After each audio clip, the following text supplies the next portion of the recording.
Thank you for volunteering with pre-K or kindergarten. This is a very important, active, beautiful age group that I think you will enjoy being a part of. In pre-K, children begin to go to big church and sit in the service with their parents. So our pre-K and kindergarten classes exit right before the sermon, and they meet their volunteers in the Ebenezer lobby. And of course, we need at least 2 unrelated adults with each group, with each classroom. And it's important that we hold to our child protection policy. It's not just for the protection of our children, it's protection for our volunteers as well. So if you are unable to serve at the last minute, we ask that you text me or text someone else on the children's ministry team so that we can make last minute adjustments. If you need to find a sub and you know about it in advance, I would suggest that you look for a sub from someone else that serves in your classroom, because they will, on another week, because they will know your children's names and be familiar with the routine. And obviously, if you can't find someone in that group, you can switch with any member who is a volunteer with a background check and serves in our children's ministry. But just a little heads up is helpful as we prepare for Sunday with the blessing that God's given us of so many children. We are using in Children's Church a curriculum called Teach Me to Worship, and it's been developed by the PCA to specifically help our young children understand what goes on in our worship service, so hopefully they will get more out of it. So in month-long units, the children learn about the call to worship, prayer, praise and singing, the confessions of faith, just an introduction, as you can imagine at this age, the confession of sin, tithes and offerings, reading of the Word, hearing of the Word, and the benediction, as well as having units on Christmas and Easter, missions, and the sacraments. So they really learn a lot in pre-K and kindergarten. The curriculum is, they go through it 1 year in pre-K and then they repeat it in kindergarten with just a few modifications. But it's a great way for our young children to begin understanding more about what we do in our worship service and why we do it. And hopefully it will help them get more out of our worship service. And we want to communicate to them, not that this is the way you worship, but because obviously other churches worship differently, but we just want to give them understanding about our church.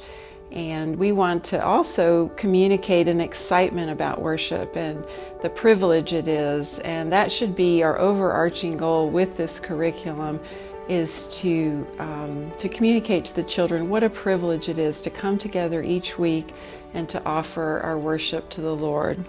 Each week, the lesson will be emailed to the volunteers, so they will get some instructions from me and links to any resources they need, particularly the lesson, which is in Google Slides. And that same Google Slides presentation will be available in the room on the iPads and available to show on the TVs on Sunday.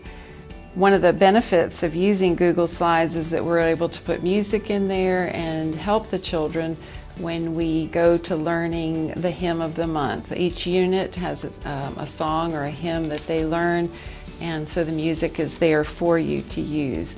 Sometimes there are motions to go with it, which with this age group is really fun for them to be able to engage their whole bodies and get them moving.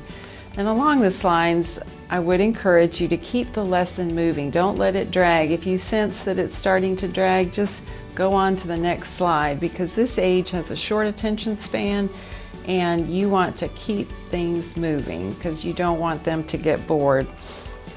This age group really needs the volunteer, the leader, the teacher to be prepared And it'd be helpful if the helpers had also viewed the slides so that they were prepared, knew what the topic was, and were there to support and help the leader, the teacher.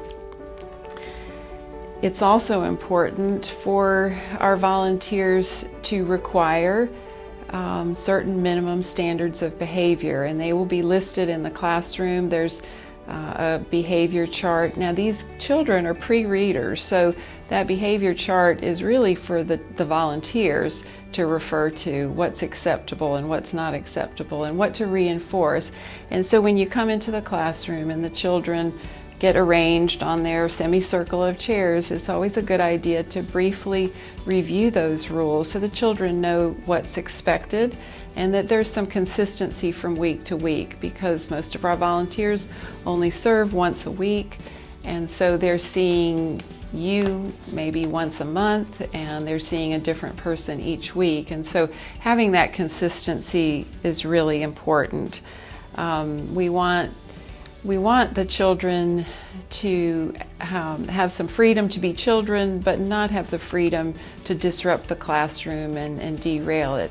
And when things like that are occurring, we expect the volunteers to adhere to our discipline policy, first speaking to the child, reinforcing the rule, then removing them from the activity, and then removing them from the room and contacting one of us. There's always 2 staff members on duty each Sunday, and the easiest way to reach us would be to use the radios that are available in the classroom.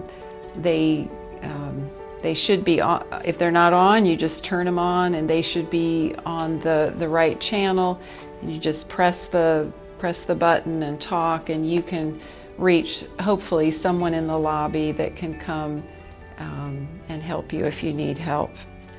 Now, when you take the children to the classroom from downstairs, the chairs will most likely be arranged in a semicircle. But if they haven't been arranged for you, or if they haven't been set up from the previous class, invite the children to help you make a semicircle quickly, because they will want to go right to the toys, and you want them to come to the circle time and not go to the toys. Take some time to introduce yourself to the children, and try to get to know each of their names. It'll be hard at first, but every month you'll get to know them a little better, and you'll start to know who's a regular and be able to recognize who's a visitor and help them to feel welcomed. I try to have the lessons on the iPads to save time. Because when you come into the room, any delay is a chance for the children to do what they want to do, or maybe get a little unruly. So I like to have things prepared for you so you don't have to do it. But just in case the presentation is timed out on the iPads, or one of the staff hasn't had a chance to put it up, there are really clear instructions that are available in the drawers where the remotes are kept, and if you follow that, you should be able to get the lesson up on the iPads. Now, while the leader is teaching, the helper should be managing the children's behavior and encouraging them in attentiveness and participation.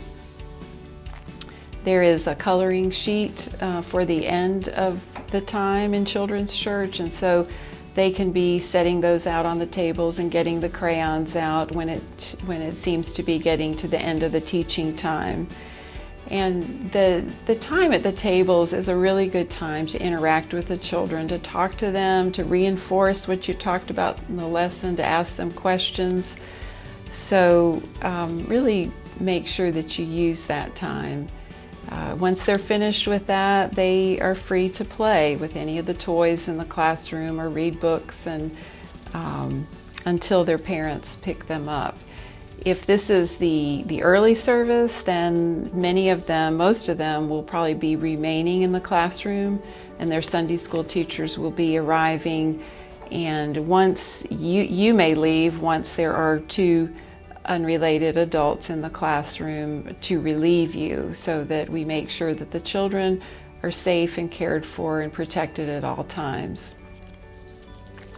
If it's the 11 o'clock service that you're serving, then you just remain until the parents come and pick up all the children. And of course, if the parents are picking up, be sure to check the pickup tag and make sure that it matches. You will know some of the children and their families, but you won't know all of them. And so it's just important that we all hold to the same standard there. Also encourage them to gather any belongings like jackets and sweaters and the materials from their Sunday school or children's church lesson. Be sure to encourage them to take those home, because they might be a good thing for the parents to go over with them later in the week. Okay, the Sunday school time uses the Show Me Jesus curriculum for preschool, and they use it in pre-K and kindergarten, and it's a 2-year cycle, and it's centered on Bible stories that teach certain truths about God, His character, and the plan of salvation. So the lesson time is a little longer and the playtime is a little shorter as they prepare to advance to the early elementary grades, where they can read and they no longer have toys in the classroom. So it's a good idea when you're teaching in Sunday school to, whether even if you use the Bible on your phone, it's a good idea to have a Bible when you're in front of them teaching and have it open. And of course, before you prepare, you should have read the lesson from the scriptures itself before you read the lesson materials. That's an excellent way to start, is to just let God's Word speak to you so you have something to share with the children. So the verse may be on a poster in the room, or it may be on a PowerPoint or some other way.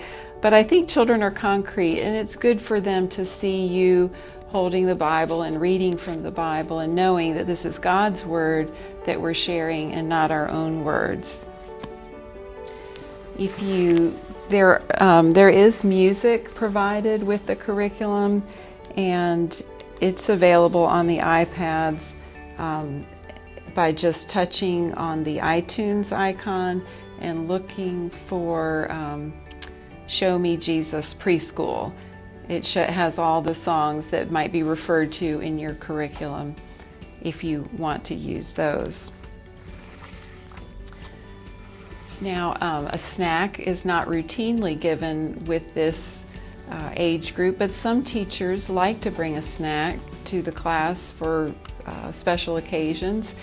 And if you do that, please, please, please, I care about this, make sure that the children finish the snack before they leave your room, and don't drop food while walking through the building. We want to take care of the beautiful building that God's provided for us. Too often I see, as I'm walking the halls, I see food dropped and then being stepped in, and we want to avoid that.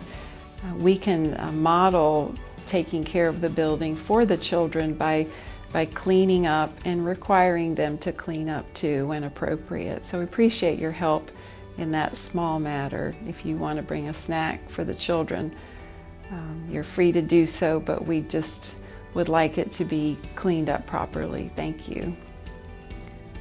Thank you so much for being available and willing.